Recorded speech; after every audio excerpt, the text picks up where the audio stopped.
Apa yang menyebabkan Nabi Muhammad SAW begitu memuji 3 orang non-muslim ini, bahkan sampai memberikan jaminan keamanan, pujian setinggi langit di hadapan para sahabat, hingga melakukan sholat jenazah goib untuk salah satu di antaranya? Sebelum kita menyelami lebih dalam kisah-kisah penuh hikmah yang akan membuka cakrawala kita tentang toleransi dan kemanusiaan dalam Islam ini, jangan lupa untuk klik tombol subscribe dan like video ini agar manfaatnya tersebar luas. Dan untuk Anda yang sedang menyimak, Anda sedang menonton dari daerah mana? Tuliskan kota atau daerah asal Anda di kolom komentar agar kita bisa saling menyapa di seluruh penjuru Nusantara. Dalam panggung sejarah peradaban manusia, Nabi Muhammad SAW bukan sekedar seorang pemimpin agama, melainkan seorang diplomat ulung dan pribadi yang memiliki kedalaman empati luar biasa terhadap sesama manusia. Beliau hidup di tengah masyarakat Mekah yang keras, fanatik terhadap kesukuan, dan penuh dengan sekat-sekat kasta serta kepercayaan. Namun, di tengah panasnya gesekan ideologi tersebut, baginda Nabi tetap mampu melihat kilauan permata kebaikan dalam diri orang-orang yang secara akidah tidak sejalan dengan beliau. Beliau mengajarkan kepada kita sebuah prinsip abadi bahwa kebaikan tidak mengenal batas agama dan keadilan adalah bahasa universal yang diakui oleh langit. Kisah pertama membawa kita kembali ke masa-masa paling kelam dalam periode dakwah di Mekah, yakni tahun kesedihan atau Amul Huzni. Saat itu, benteng perlindungan fisik Nabi, yakni paman beliau Abu Thalib, telah tiada, disusul oleh wafatnya Ummul Mukminin Khadijah. Nabi Muhammad merasa bumi Mekah semakin menyempit bagi dakwahnya. Beliau kemudian mencoba mencari suaka ke wilayah Taif, berharap penduduk di sana menerima risalah tauhid. Namun yang beliau dapatkan justru pengusiran yang sangat kejam. Beliau dilempari batu hingga kakinya bersimbah darah, dicaci maki oleh para budak dan anak kecil atas perintah para pemuka Taif. Dalam kondisi fisik yang hancur dan hati yang luka, Nabi kembali menuju Mekah. Namun masalah besar menanti, beliau tidak bisa masuk ke Mekah kecuali dengan jaminan keamanan dari seorang tokoh Quraisy, karena secara hukum adat saat itu, beliau telah kehilangan status perlindungannya. Nabi kemudian mengutus seseorang untuk menemui beberapa tokoh Quraisy guna meminta perlindungan. Jiwar, tokoh pertama dan kedua menolak dengan berbagai alasan diplomatis. Namun ketika utusan itu sampai kepada Mut'im bin Adi, seorang pemuka kafir Quraisy yang masih memegang teguh martabat kemanusiaan, jawaban yang keluar sungguh mengejutkan. Tanpa ragu, Mut'im bin Adi berkata kepada anak-anaknya, "Ambillah senjata kalian dan bersiaplah di sudut-sudut Ka'bah, karena aku telah memberikan perlindungan kepada Muhammad." Mut'im bin Adi bukan seorang muslim, ia menyembah berhala, namun nuraninya tidak membiarkan seorang manusia yang jujur dianiaya tanpa pembelaan. Keesokan harinya, Mut'im bin Adi bersama ke-6 putranya yang bersenjata lengkap mengawal Nabi Muhammad masuk ke pusat kota Mekah. Setibanya di Masjidil Haram, Mut'im berdiri di atas tunggangannya dan berseru dengan suara lantang yang menggetarkan nyali kaum Quraisy yang membenci Nabi. "Wahai kaum Quraisy, ketahuilah bahwa aku telah memberikan perlindungan kepada Muhammad, maka jangan ada seorang pun dari kalian yang berani mengganggunya." Mendengar pengumuman itu, Abu Jahal yang sangat membenci Nabi bertanya dengan nada sinis, "Apakah engkau sekedar pemberi perlindungan ataukah engkau telah menjadi pengikutnya?" Mut'im menjawab dengan tegas, "Aku adalah pemberi perlindungan." Abu Jahal pun terdiam dan berkata, "Jika demikian, kami tidak akan melanggar jaminan keamananmu." Kejadian ini membekas sangat dalam di sanubari Nabi Muhammad SAW. Beliau tidak pernah melupakan jasa lelaki kafir ini. Bertahun-tahun kemudian setelah Perang Badar usai dan kaum muslimin berhasil menawan banyak tokoh Quraisy, Nabi teringat akan Mut'im bin Adi yang saat itu sudah wafat dalam keadaan belum memeluk Islam.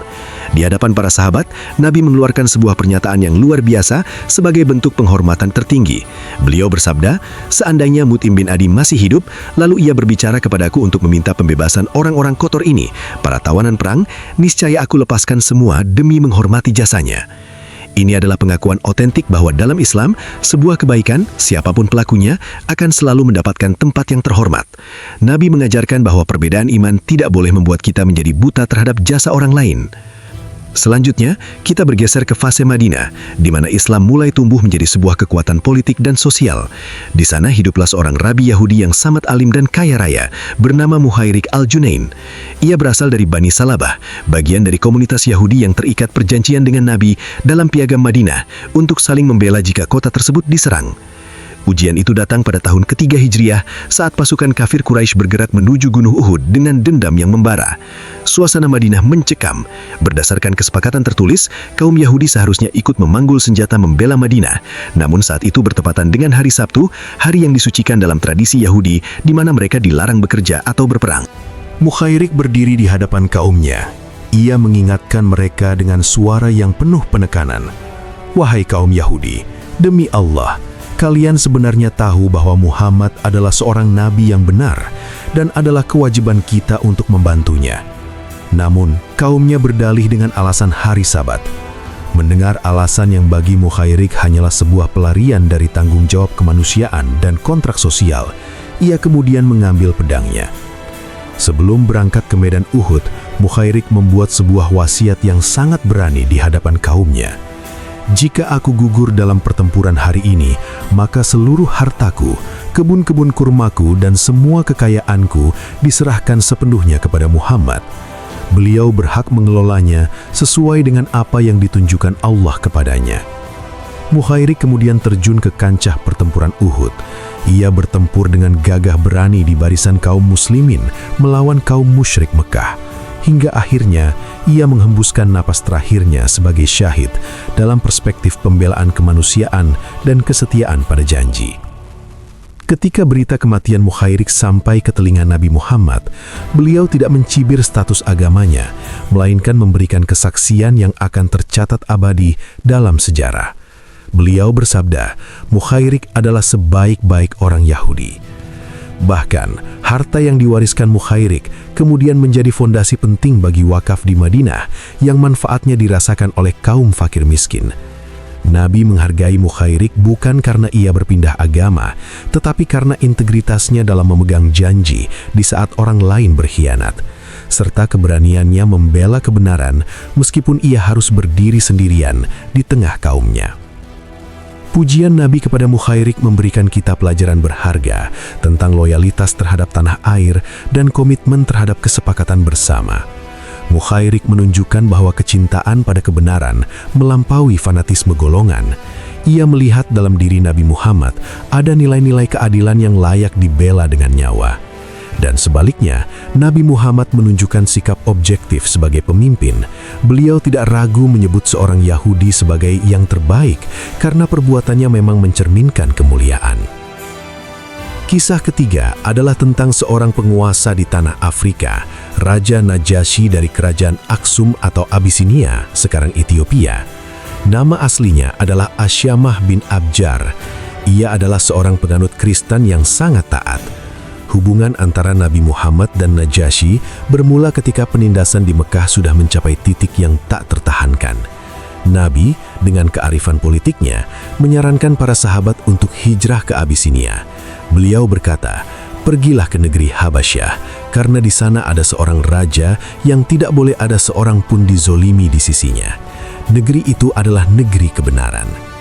Kalimat Nabi ini adalah sebuah pengakuan awal atas integritas seorang pemimpin non-Muslim. Ketika rombongan Muslim yang dipimpin oleh Ja'far bin Abi Thalib tiba di Abisinia, kaum Quraisy mengirim delegasi yang membawa hadiah-hadiah mewah untuk menyuap sang raja agar mengusir para pengungsi tersebut. Disinilah integritas Najasyi diuji. Ia tidak langsung tergiur dengan tumpukan emas atau pengaruh politik Quraisy. Sebagai pemimpin yang adil, ia memanggil kedua belah pihak untuk bersidang. Ja'far bin Abi Thalib kemudian berdiri dan menjelaskan tentang esensi Islam, tentang kejujuran, tentang menyambung silaturahmi, tentang larangan berzina, dan tentang penghormatan kepada Maryam serta Nabi Isa alaihissalam. Mendengar ayat-ayat Al-Quran dari surah Maryam dibacakan, Raja Najasyi menangis hingga janggutnya basah. Ia kemudian menggariskan sebuah garis di tanah dengan tongkatnya dan berkata, "Demi Allah, apa yang dibawa oleh Muhammad dan apa yang dibawa oleh Isa bin Maryam berasal dari sumber cahaya yang sama. Garis ini tidak lebih tebal dari perbedaan antara agama kami dan agama kalian." Najasyi kemudian mengusir delegasi Quraisy dan mengembalikan semua hadiah mereka, seraya berkata bahwa ia tidak akan menerima suap untuk mengkhianati orang-orang yang mencari perlindungan di negerinya. Ketegasan Raja Najasyi dalam membela kaum muslimin bukan sekadar urusan politik, melainkan buah dari kejernihan hati seorang hamba Tuhan. Setelah peristiwa dialog bersejarah dengan Ja'far bin Abi Thalib tersebut, benih-benih hidayah mulai tumbuh subur di dalam jiwanya. Najasyi menyadari bahwa Muhammad adalah sosok nabi akhir zaman yang telah dikabarkan dalam kitab-kitab suci sebelumnya. Dalam beberapa riwayat otentik, disebutkan bahwa Raja Najasyi akhirnya memeluk Islam secara rahasia. Ia mengirimkan surat kepada Rasulullah yang menyatakan keimanannya. "Aku bersaksi bahwa engkau adalah utusan Allah yang benar dan membenarkan. Aku telah berbaiat kepadamu melalui sepupumu, Ja'far, dan aku telah berserah diri kepada Allah, Tuhan semesta alam." Meskipun ia seorang raja di negeri Nasrani, Najasyi memposisikan dirinya sebagai murid di hadapan kemuliaan akhlak Nabi. Keislaman Najasyi adalah fenomena unik dalam sejarah. Ia menjadi seorang Muslim yang memimpin rakyat yang mayoritas berbeda keyakinan, namun tetap mampu menjalankan keadilan dengan sempurna. Inilah mengapa Nabi begitu mencintainya. Kedekatan batin antara Nabi dan Najasyi melampaui batas geografis antara Jazirah Arab dan dataran Afrika. Bagi Nabi, Najasyi adalah representasi dari penguasa ideal yang mampu menyatukan keteguhan iman dengan keluasan kasih sayang. Puncak dari penghormatan Nabi kepada Najasyi terjadi pada tahun ke-9 Hijriah. Pada suatu hari, secara mengejutkan, Nabi Muhammad mengumpulkan para sahabat di Madinah dan berkata dengan nada penuh duka, "Hari ini telah wafat seorang saudara kalian yang saleh di negeri Ethiopia, Habasyah. Berdirilah kalian dan salatkanlah dia." Para sahabat sempat terheran-heran karena biasanya salat jenazah dilakukan di depan jasad yang hadir, sementara Najasyi berada jauh di seberang lautan. Namun atas kuasa Allah, Nabi Muhammad melakukan sesuatu yang belum pernah dilakukan sebelumnya. Beliau memimpin salat gaib. Dalam riwayat Imam Bukhari dan Muslim, Nabi keluar menuju tempat salat, mengatur barisan para sahabat, shaf, lalu bertakbir 4 kali untuk menyalatkan jenazah Raja Najasyi. Ini adalah satu-satunya momen dalam hidup Nabi di mana beliau menyalatkan seseorang yang meninggal di negeri jauh secara gaib. Tindakan ini merupakan proklamasi kasih sayang yang sangat kuat. Nabi ingin menunjukkan kepada seluruh dunia bahwa meskipun Najasyi tidak pernah bertemu langsung dengan beliau, meskipun Najasyi hidup dan mati di tengah lingkungan yang berbeda, ia adalah saudara dalam ikatan iman dan kemanusiaan yang sangat mulia. Jika kita merefleksikan kembali ketiga tokoh ini, Mut'im bin Adi yang musyrik, Mukhairik yang rabi Yahudi, dan Raja Najasyi yang Raja Nasrani, lalu masuk Islam, kita akan menemukan satu benang merah yang sangat tebal. Nabi Muhammad tidak pernah pelit dalam memberikan apresiasi kepada kebenaran. Beliau tidak pernah memandang rendah kebaikan hanya karena pelakunya bukan dari golongan beliau. Kepada Mut'im, beliau menghargai perlindungan fisik. Kepada Mukhairik, beliau menghargai kesetiaan janji. Kepada Najasyi, beliau menghargai keadilan dan perlindungan suaka. Analisis mendalam dari ketiga kisah ini mengajarkan kita tentang strategi dakwah yang berbasis pada diplomasi akhlak. Islam tidak disebarkan dengan pedang yang haus darah, melainkan dengan pengakuan atas martabat manusia.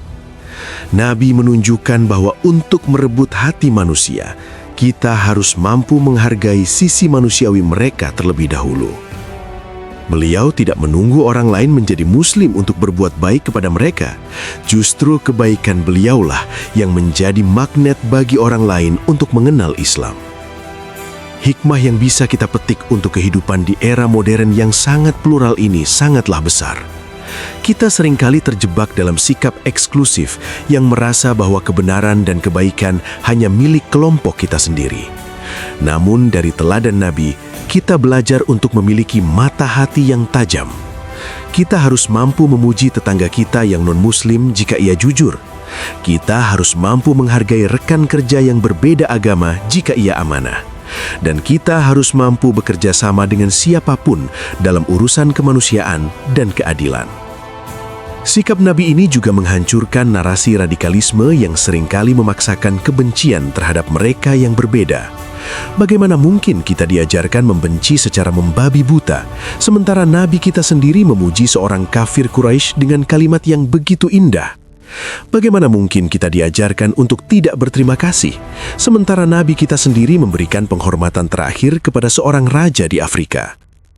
Islam yang dibawa Nabi adalah Islam yang merangkul, Islam yang menghargai setiap tetes keringat kebaikan, dan Islam yang menjunjung tinggi keadilan di atas segala kepentingan golongan. Sebagai penutup, mari kita sadari bahwa tugas kita sebagai umat Muhammad SAW bukan hanya sekedar menghafal kisah-kisah ini, melainkan mengejawantahkannya dalam kehidupan sehari-hari. Dunia hari ini sangat merindukan sosok-sosok yang memiliki karakter seperti Nabi. Pribadi yang mampu melihat kawan di tengah perbedaan, yang mampu menghargai jasa meskipun tak seiman, dan yang selalu meletakkan kemanusiaan serta dengan nafas agamanya. Kisah tentang Mut'im, Mukhairik, dan Najasyi adalah cermin bagi kita semua. Sudahkah kita menjadi pribadi yang adil? Sudahkah kita menjadi orang yang tahu berterima kasih atas bantuan orang lain tanpa melihat latar belakang mereka? Jika Nabi Muhammad saja tidak ragu memuji mereka yang non-muslim demi tegaknya nilai-nilai kebenaran, maka siapakah kita yang berani menebar kebencian atas nama agama yang beliau bawa?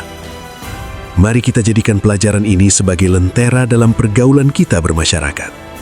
Teruslah berbuat baik, teruslah menebar manfaat, dan jadilah representasi Islam yang rahmatan lil alamin, rahmat bagi seluruh alam semesta. Karena pada akhirnya, yang akan dikenang oleh sejarah dan dicatat oleh langit bukan hanya seberapa sering kita bersujud, tetapi juga seberapa besar manfaat dan kedamaian yang kita tebarkan bagi sesama manusia, ciptaan Allah Subhanahu wa Ta'ala. Wallahu a'lam bishawab.